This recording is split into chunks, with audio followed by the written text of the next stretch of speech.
Anh ăn gì cho em ăn với, anh uống gì cho em uống cùng. Mình cùng nhau vui chơi, mình cùng nhau tắm biển, mình cùng nhau rong chơi, mình cùng nhau đi bắt vợ thôi.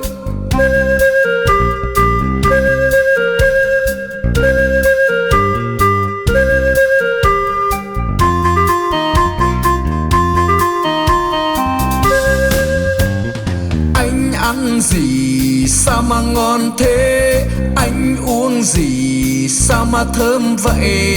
Là sao riêng quê anh đó cà phê hương thơm nồng nàn. Ê hê.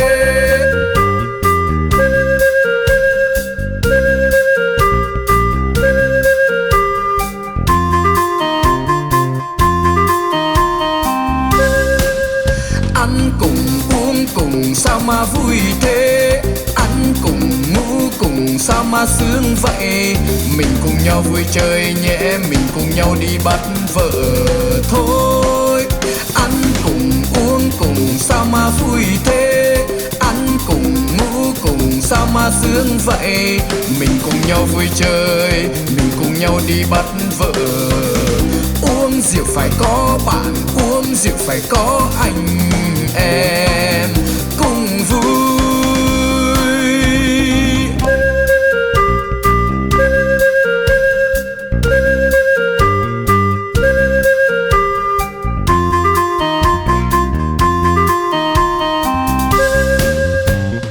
Anh ăn gì cho em ăn với, anh uống gì cho em uống cùng. Mình cùng nhau vui chơi, mình cùng nhau tắm biển, mình cùng nhau rong chơi, mình cùng nhau đi bắt vợ thôi.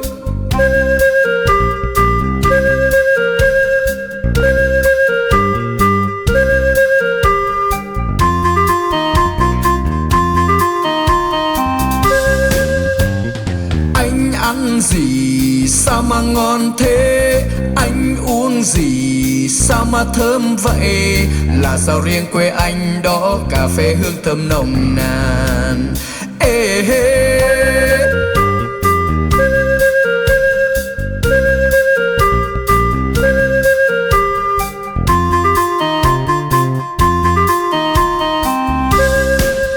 Ăn cùng uống cùng sao mà vui thế, ăn cùng ngủ cùng sao mà sướng vậy.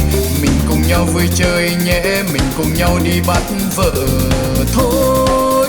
Ăn cùng uống cùng sao mà vui thế, ăn cùng ngủ cùng sao mà sướng vậy. Mình cùng nhau vui chơi, mình cùng nhau đi bắt vợ. Uống rượu phải có bạn, uống rượu phải có anh em cùng vui. Ăn cùng uống cùng sao mà vui thế, ăn cùng ngủ cùng sao mà sướng vậy. Mình cùng nhau vui chơi nhé, mình cùng nhau đi bắt vợ thôi. Ăn cùng uống cùng sao mà vui thế, ăn cùng ngủ cùng sao mà sướng vậy. Mình cùng nhau vui chơi, mình cùng nhau đi bắt vợ. Uống rượu phải có bạn, uống rượu phải có anh em cùng vui. Uống rượu phải có bạn, uống rượu phải có anh